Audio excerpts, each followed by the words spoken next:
Actually আমরা নেপাল আসার আগে বলেছিলাম যে আমরা চ্যাম্পিয়ন হতে আসছি, ফাইনাল খেলতে আসছি, কিন্তু আমাদের গ্রুপ চ্যাম্পিয়ন হওয়া হয়নি।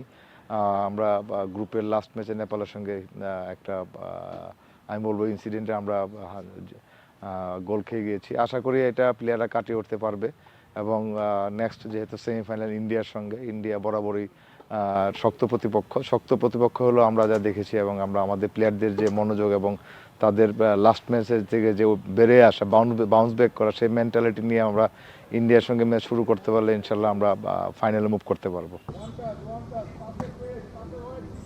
আলহামদুলিল্লাহ আমাদের প্র্যাকটিস ভালো হইতেছে, আমরা ভালো ট্রেনিং করছি। আজকে হার্ড ট্রেনিং করছি এবং কালকে রিকভারি সেশন। আমরা পরশুদিন ম্যাচ খেলবো।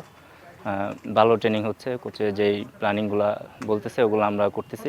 ইনশাল্লাহ মাঠে যারাই খেলবে সবাই আলহামদুলিল্লাহ 100% দিয়েই খেলবে। লাস্ট ম্যাচটা আমরা লুজ করছি এবং এখান থেকে আমরা অনেক ভুল ত্রুটি, আমাদের টিমের যে ভুল ত্রুটিগুলো এগুলো আমরা সংশোধন করব। এই 3 দিন সময় পাইছি, আমরা ট্রেনিংয়ের মাধ্যমে প্রস্তুতি নিব নেক্সট ম্যাচের জন্য। এটা সেমিফাইনাল ম্যাচ, তো এটা নকআউট পর্ব, তাই ম্যাচটা ভালোভাবেই খেলবো যেন লুজ না হয়।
Come on, get up.